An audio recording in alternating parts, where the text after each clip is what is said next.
Hi, welcome. In this video, we will have a first look at binomial expansion, understand how to expand a binomial. As the name suggests, binomial is nothing but where you have two terms, something like x plus y, a plus b, or for that matter x by 2 minus 2 by x, or 2 by y plus y by 2. So, binomial expansion, why we need to do that? Let's take a simple example. We know that our algebra started with a plus b whole square. So, that's where we started, a plus b whole square. The first example, what we take, the formula we learned in algebra, a square plus 2ab plus b square. Perfect. And I think after that we have learned a plus b whole cube, maybe a plus b whole to the power of 4. Yes, you can calculate. If you know a plus b whole square, you can multiply, and you can say that a plus b whole to the power of 4 is nothing but equal to a plus b whole square into a plus b whole square. That's fine. But suppose you have to find out a plus b whole to the power of 8. You have to find out a plus b whole to the power of 8, or you have to find out x minus 2y whole to the power of 23. And moreover, somebody comes and asks you, can you just give me the middle term of this expansion? Middle term of this? Or one of your friend approaches you and says that, okay, I want to find out the 12th term of this expansion. Now, if it is a plus b whole square, we are pretty sure that a plus b whole square has only 3 terms, a square, 2ab, b square. So, if they have asked this, luckily I should have told that, okay, second term is 2ab, or I will say middle term is 2ab, something like that. But to do a plus b to the power of 8, I need to do some homework. So, let us do some work and look at how actually we can correlate and what are the properties that we have to understand so that we can expand a binomial. You can see here we have whatever we are learning from childhood. So, this is the first look. Okay, we have a plus b whole to the power of 1, that's nothing but equal to a plus b. And what is our intention of this video? We want to understand if a binomial is raised to a power, then how to expand it. I know up to 3 or 4, maybe 5 or 6 you can do a little bit effort, but if it is something like a plus b whole to the power of 125, then how to do that? And I want to find out a middle term of a plus b, a minus b whole to the power of 50. So, I should have a generalized expansion formula. That's what we are going to derive together, working together. Okay, so let's see here. I am just trying to, we are together trying to understand how a binomial is expanded and also how to derive the formula for that. So, we see a plus b whole to the power of 1 is equal to a plus b. Note down that the coefficients are 1 and 1.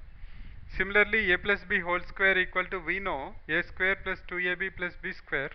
That is fine, but give a stress on the coefficients. It's 1, 2, comma 1, and a plus b whole cube is a cube plus 3a square b plus 3ab square plus b cube. And just give a stress on the coefficients. You can see they are 1, 3, 3, 1. And let's go to the last one, a plus b whole to the power of 4. And the answer for that, or if you, if you just take a plus b whole square or a plus b whole cube into a plus b, whatever you do, you can find out that a plus b whole to the power of 4 equal to a to the power of 4 plus 4a cube b plus 6a square b square plus 4ab cube plus 1b to the power of 4. Okay. Now, our work is to understand this and see how we can find out a generalization properties using which I should be able to write a plus b to the power of 12 or x minus y whole to the power of 25, or finding a middle term of a plus b whole to the power of 18, something like that. To do that, I have to start somewhere. So, I have started here. A plus b whole to the power of 0 is 1, fine, pretty much. A plus b whole to the power of 1 is a plus b. Yeah, you will be thinking why this guy is repeating the same thing again. No, I am doing it just to understand. So let me summarize like this. Okay, to understand the expansion of this, I should understand two patterns. The first patterns are or the first pattern is how coefficients are related, and the second pattern is how the remaining terms, okay, they are related to each other without the coefficients. How coefficients are related, how terms are related. I mean to say coefficients and terms. What I mean to say, first we will focus on the green. Wherever you see green, we will focus on green and we will see how I can establish a relationship from one to the next row. Next we will focus upon and see, look at the values of A and B and see how they are moving from left to right or right to left. Are they following any pattern? If you are able to identify that, then we are ready to go for a plus b whole to the power of n. So let's look at this. I see that first I have 1, that's pretty much fine. A plus b whole to the power of 1 is 1a to the power of 1. Let me just add here a little bit more. I will say here a to the power of 1, b to the power of 1. Okay, I have 1 here, I have 1, and also realize that to the 1 you are having 2 terms. A plus b whole to the power of 1 is having 2 terms. Just realize that. And next time you see a square, a to the power of 1, b to the power of 1 and b square. Next, okay, and also the coefficients are 1, 2, 1. Okay, by the way, can I do like this? Now if I add 1 and 1, I am getting the 2. Okay, that's pretty fine. Let's move to the next one and see. If I say a plus b whole square, it is a square plus 2ab plus b square, 1, 2, 1 again. Let me go to the next one. Again I can see the property that if I add the middle terms, okay, if I add the terms, I am getting the next row middle terms. So can I do like this? Let me check this. Is this working out? Yeah, seems to be this is working out. Perfect. So we are able to identify some relation between the coefficients. So can we go ahead and do for a plus b whole to the power of 5 how it looks like? Let us see. We understood little bit, right? So let us see. And you also see one thing more you have to we have to understand is all these whatever the expansions I have written, they start with 1 and they end with 1. So nice, right? They start with 1 and they end with 1, and in between they change a little bit. And also a plus b whole square have 3 terms, a plus b whole to the power of cube has 4 terms, 4 has 5 terms, so obviously 5 will have 6 terms. So let's see how this is going to be. Now we know that it has to start with 1 and end with 1, so I will put here 1 and I will also say here 1. Perfect. Okay. Now let us apply whatever the property we have learned. We learned that middle terms can be obtained by adding from the this row. So I will just put this so that my works becomes easy. So I will say something like this. Okay. And let me just write down them. Let me write down them. So I say here it will be 5 quotient, here it will be 10, here it will be 10, and here it will be 5. I think we are reaching the solution. Okay, very good. We are able to identify the relation between the coefficient. That is fine. Will this help me out? I think so. But let's also look about how the ABs are related, right? So now let's put all our focus on the pink color, on this color, right? Okay. Now if you observe very carefully, whenever you go for a plus b whole to the power of 1, you can go maximum only up to that. And you also see all of them add to the whatever the number you have here. So if you take a plus b whole square, I have a square 2, a1 b1, 1 plus 1 is 2, b square again 2. Similarly, if I look a plus b whole cube, as per whatever we have understood, it should not be more than anywhere 3 exponent. seems fine. Here it is adding up to 3, here it is adding up to 3, here it is adding up to 3, and here also it is 3. Oh God, we found something really interesting. Let us note down this. What we found, that the exponents add up to n.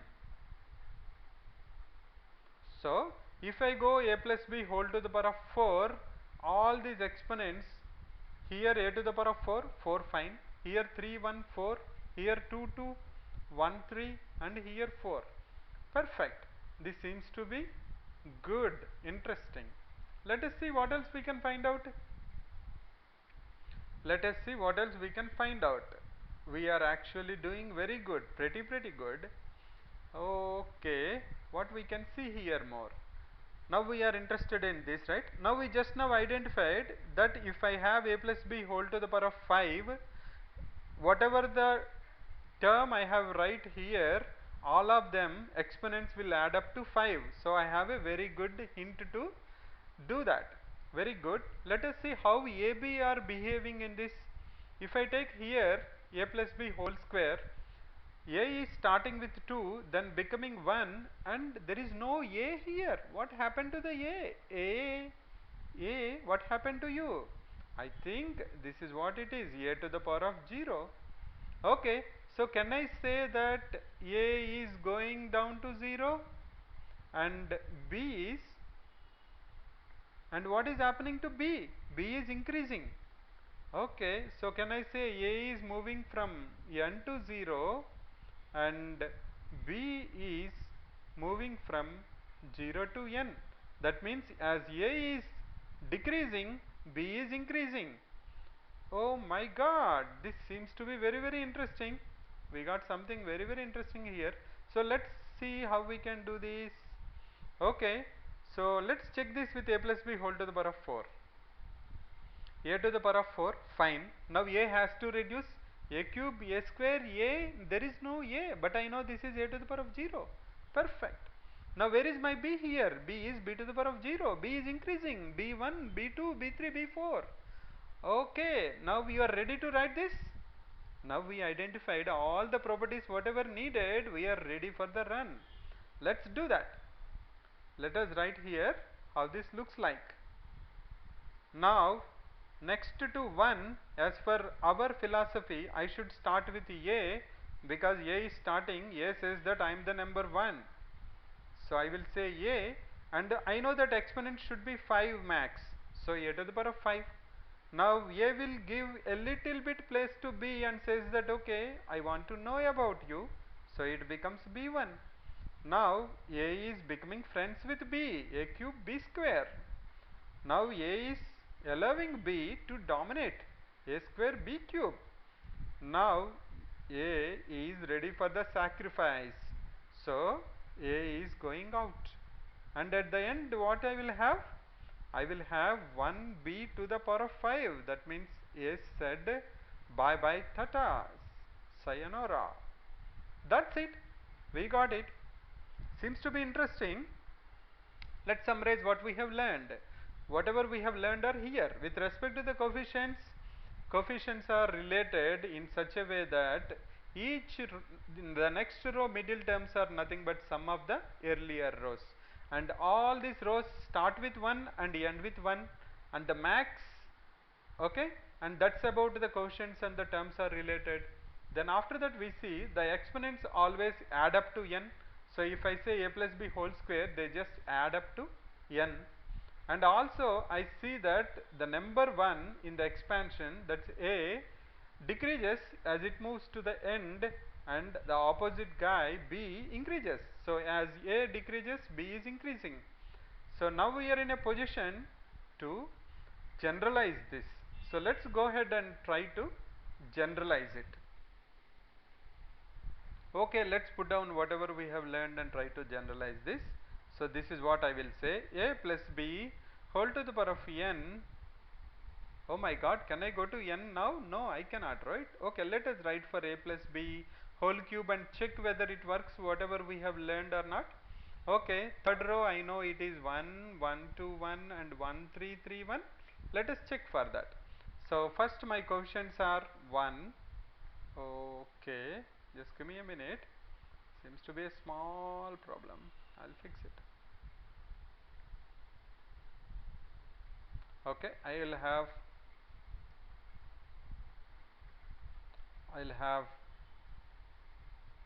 1, then I will have 3, I'll have 3, I'll have 1. This is what we have learned, right? From, you know, that triangle, whatever you have learned, this triangle is known as Pascal's triangle. You can refer and understand more about Pascal's triangle.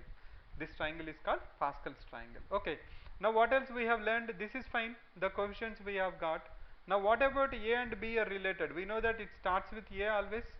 So let me put it in another color. This will be A cube b to the power of 0. After that I have A square and B is coming now slowly, and B is dominating A now, and it's all B now. This is how it is. Can we just check this whether this is correct or not? Seems to be okay, but if somebody comes and asks me, Jatheen, can you please tell me what is A plus B whole to the power of 12? I have question mark, because I can't write for A plus B whole to the power of 1 a Pascal triangle up to 12 rows. There should be an easy way how to do this. So let's try to find out what is that easy. Okay, we are back and we are trying to understand what is the easy way so that I can write them in a different way. Now let us try to find out this relation, because we are back to square one. We were very happy, we found it, wow, I did it. But somebody came and asked me what is A plus B whole to the power of 12. Now it is very tedious for me to write Pascal triangle up to 12 rows. I am very good with these friends of A and B. They are very nice friends because they are generalized. I know that I can write them for any row. But what about the coefficients? They are not acting. Okay, they are not helping. So let us see how I can do that. This is 1. I can write this as 1C0. This I can write it as 1C1. This I can write it as 2C0. Remember, this is 2, C0, and this is 2C1, and this is 2C2. Similarly, you can check, this is 3C0, 3C1, 3C2, and 3C3. Similarly, 4C0, 4C1, 4C2, 4C3, 4C4. Okay, now we are ready for the, let's put the generalization. Now this will be the last minute of this video. Let us be very careful here. Okay, A plus B whole to the power of n, with whatever all the knowledge we have acquired in this period of time, is nc0. A will go max, a to the power of n, plus C1, A reduces little bit by 1, so it becomes B. Similarly, like that, maybe I will do one more so that you are not confused. nc2 a to the power of n minus 2 b square plus goes like that, and at the end it will be ncn. A is there no more, it is only b to the power of n, and here if you are not clear you can put b power 0 too. This is the generalization of binomial expansion. I think you liked it, you found it interesting. If you so, please do let me know. Maybe we will work on the next video where we will go through binomial expansion, understand how to put the general term for that, how to find out a middle term, and how to do some more advanced stuff in binomial expansion. Thanks for watching. Bye for now.